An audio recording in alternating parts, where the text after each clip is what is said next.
اپنی زندگی کے 55 سال مزدوری میں گزارنے والا اسٹیفن ہاکنگ نہ ہی چل پھر سکتا تھا، نہ ہی کھا پی سکتا تھا، حتیٰ کہ اپنی آواز بھی نہیں نکال سکتا تھا، بلکہ حیرت انگیز طور پر وہ لوگوں سے کمپیوٹر کے ذریعے بات کیا کرتا تھا۔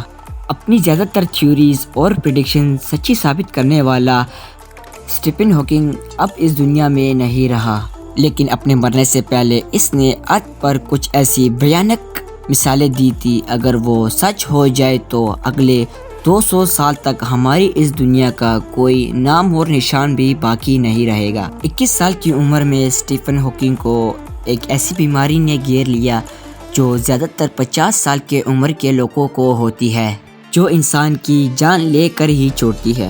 ڈاکٹر کی طرف سے اسٹیفن پر یہ خبر بجلی بن کر گری کہ اس کے پاس زندہ رہنے کے لیے صرف 2 سال باقی ہے۔ وہ جسے زندگی نے صرف 2 سال کی مہلت دی تھی، اس نے 55 سال اس بیماری کے ساتھ گزار کر ڈاکٹرز کو غلط ثابت کر دیا۔ اس نے اپنی بیماری کو اپنے اوپر حاوی نہیں ہونے دیا، بلکہ اس نے اپنی بیماری کو اپنی طاقت بنانا چاہا۔ بیماری کی وجہ سے وہ چلنے پھرنے، کھانے پینے، حتیٰ کہ بولنے سے بھی قاصر تھا۔ ایک ٹیوب کی مدد سے وہ کھانا کھاتا تھا، اور جبکہ دوسری ٹیوب کی مدد سے وہ سانس لیتا تھا، اور بولنے کے لیے اس کی ویل چیئر پر ہی ایک خاص قسم کا کمپیوٹر لگایا گیا۔ وہ اپنے جبڑے کے ایک چھوٹے سے مسل کی مدد سے ہی کمپیوٹر پر ٹائپنگ کیا کرتا تھا، جس کو کمپیوٹر آواز میں بدل کر اس کی فیلنگ کو لوگوں تک پہنچاتا تھا۔ اس کے باڈی کے تمام پارٹس کام کرنا چھوڑ چکے تھے، لیکن اس کے پاس ایک ایسی چیز تھی جو عام انسان سے زیادہ اسٹرانگ تھی۔ جی ہاں، اس کے پاس ایک ایکسٹرا آرڈنری برین تھا جو کسی عام انسان کے گنا زیادہ سوچتا تھا۔ اس نے ویل پہ بیٹھے بیٹھے 8 بک پبلش کی اور آئنسٹائن کے بعد دنیا کے دوسرے سب سے بڑے سائنسدان بنے۔ اس نے یونیورس کے ایسے رازوں کا پردہ فاش کیا جس نے دنیا کو حیران کر کے رکھ دیا۔ اسٹیفن نے دنیا کے سامنے کئی ایسی تھیوریز پیش کی جو واقعی سچی ثابت ہوئی، جس میں بلیک ہول کی ایگزامپل بھی شامل ہے۔ جہاں ان کی تھیوریز نے دنیا کو حیران کر دیا تھا، پر اسٹیفن ہاکنگ کی کچھ ایسی تھیوریز بھی ہے جس نے دنیا کو خوف زدہ کر کے رکھ دیا۔ اس بھیانک پریڈکشن میں اسٹیفن نے بتایا تھا ہمارا پلانٹ ارتھ اور اس میں رہنے والے لوگ کب اور کیسے ختم ہوں گے۔ جانتے ہیں ان 6 پریڈکشن کے بارے میں۔ نمبر 6، اسٹیفن کا ماننا تھا کہ انسان کو سب سے بڑا خطرہ اسپیس سے آنے والا خطرہ نہیں، بلکہ خود انسان سے ہے۔ 2016 میں انہوں نے کہا تھا مختلف وائرس سے بچنے کے لیے جو ویکسین بنائی جا رہی ہے ان میں کئی جینیٹکلی موڈیفائڈ بھی ہے، یعنی وہ وائرس کے DNA کو الٹر کر کے بنائی جاتی ہے تاکہ وہ وائرس انسان پر اثر نہ کرے۔ اسٹیفن کا ماننا تھا کہ اس طرح کی ویکسین وقتی طور پر تو انسان کے لیے فائدہ مند ہوتی ہے، جس کی مدد سے یہ وائرس انسان کے جسم پر افیکٹ نہیں کرتا، مگر لانگ ٹرم میں یہ وائرس انسانوں کے DNA کو چینج کر کے ہمیشہ کے لیے اسے ختم بھی کر سکتا ہے۔ آج کل فارماسسٹ کئی جان لیوا وائرسز کو ملا کر ایک شارٹ ٹرم ویکسین بناتے ہیں، جس کی جیتی جاگتی مثال روٹاٹیک ویکسین ہے جو نیو بورن بچوں کو روٹا وائرس سے بچاتی ہے۔ یہ ویکسین گائے اور انسان کے DNA کو الٹر کر کے بنائی جاتی ہے۔ یہ بچوں کو روٹا وائرس سے تو محفوظ کرتی ہے، مگر اس کے لانگ ٹرم نقصانات ہیں یا نہیں یہ تو وقت ہی بتائے گا۔ نمبر 5، اسٹیفن نے اپنی 55 سالہ زندگی میں یونیورس پر کافی ریسرچ کی اور وہ اس نتیجے پر پہنچے کہ ارتھ کے علاوہ بھی زندگی موجود ہے، اور ایک نہ ایک دن وہ ایلین ہمارے پلانٹ پر بھی قبضہ کر لیں گے۔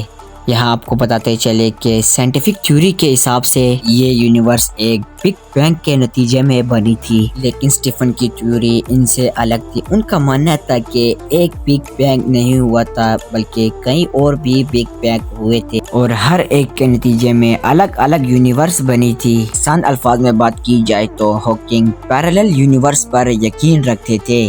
بے شک ابھی تک کسی اور یونیورس کا ہونے کا کوئی ثبوت تو نہیں ہے، مگر اسٹیفن کا پورا یقین ہے کہ کسی دن ایلین ہم پر اسٹڈی کرنے کے لیے ارتھ پہ آئیں گے اور آہستہ آہستہ سب کچھ ختم کر لیں گے۔ نمبر 4، 2018 میں اپنی موت سے صرف 2 ہفتے قبل ہی اسٹیفن نے اپنی ایک سے زیادہ یونیورس تھیوری کو سچ ثابت کرنے کے لیے فائنل ریسرچ پیپر پبلش کیے، جس کا نام تھا smooth exit from internal inflation, جس میں اسٹیف نے بتایا تھا کہ ہماری یونیورس ایک بگ بینگ کے نتیجے میں تو بنی تھی مگر ابھی تک ایکسپینڈ ہوتی جا رہی ہے، اور ایک وقت ایسا بھی آئے گا جب ہماری یونیورس کو ایکسپینڈ کرنے کے لیے انرجی کم پڑ جائے گی، اور اس وقت سارے اسٹار بجھ جائیں گے اور ہر طرف اندھیرا ہی اندھیرا پھیل جائے گا۔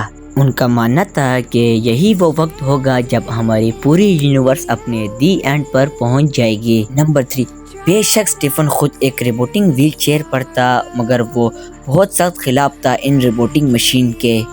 روبوٹ ویسے تو انسان کے کام کو ایزی بنانے کے لیے بنائے جاتے ہیں مگر دن پہ دن ان روبوٹ میں اضافہ ہوتا جا رہا ہے۔ آج کل تو کئی ایسے روبوٹ بھی بنائے جا رہے ہیں جو آرٹیفیشل انٹیلیجنس کی مدد سے ایسے کام کر سکتے ہیں جو انسان سوچ بھی نہیں سکتا۔ اسٹیفن کا ماننا تھا کہ ایک دن یہ روبوٹ اتنے پاورفل ہو جائیں گے کہ وہ خود بھی دوسرے روبوٹ بنا سکیں گے۔ انسانوں کے اندر جو انٹیلیجنس ہوتی ہے وہ لمیٹڈ ہوتی ہے، جیسے کہ انسان ایک وقت میں صرف ایک طرف ہی دیکھ سکتا ہے، لیکن روبوٹ کی انٹیلیجنس کسی حد تک بھی بڑھائی جا سکتی ہے جن سے انسان کا مقابلہ کرنا ناممکن ہو جاتا ہے۔ اس قسم کے روبوٹ کی جیتی جاگتی مثال اسرائیل کے آئرن ڈوم میں پائی جاتی ہے۔ یہ آئرن ڈوم ایک ہی وقت میں آسمان پر درجنوں میزائلوں کو نشانہ بنا کر دھاڑ سکتا ہے۔ اسٹیفن کا ماننا تھا کہ ایک دن روبوٹ اتنے پاورفل ہو جائیں گے کہ وہ انسان کو اپنے کنٹرول میں لینے کی کوشش کریں گے اور پھر وہ اپنے مقصد میں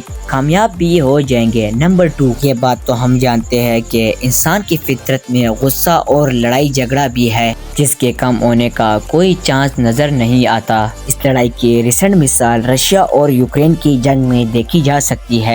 لڑائی جھگڑے کو سپورٹ کرنے کے لیے انسان نے ایسے روبوٹس بھی بنائے ہیں جو ایک ہی وقت میں پوری دنیا سے انسانوں کو ختم کر سکتے ہیں۔ ان کو ویپن آف ماس ڈسٹرکشن بھی کہا جاتا ہے۔ اسٹیفن کا ماننا تھا کہ اگر انسانوں نے ساتھ مل کر رہنا نہ سیکھا تو وہ خود ہی اپنے پیروں پر کلہاڑی مار دیں گے اور پھر سے ایک نئی ورلڈ وار شروع ہو جائے گی جو اس دنیا کو ختم کرنے کا سب سے بڑا سبب بن سکتی ہے۔ نمبر 1، اسٹیفن کی پریڈکشن میں سے سب سے خطرناک گلوبل وارمنگ ہے۔ اسٹیفن کا یقین تھا اگر یہ دنیا باقی ساری چیزوں سے بچ بھی جائے تو بھی آنے والے 600 سالوں میں انسان کا یہاں رہنا ناممکن ہو جائے گا۔ اس وقت سارے سمندرات جل چکے ہوں گے، سمندر کا پانی خشک ہو چکا ہوگا اور انسان کا نام و نشان بھی نہیں بچے گا۔ اس کی سب سے بڑی وجہ بڑھتی ہوئی آبادی اور ناقابل یقین بڑھتی ہوئی فوسل فیولز ہوگا۔ اسٹیفن کا کہنا تھا کہ اگلے 600 سالوں میں ارتھ کی وہی کنڈیشن ہوگی جو ابھی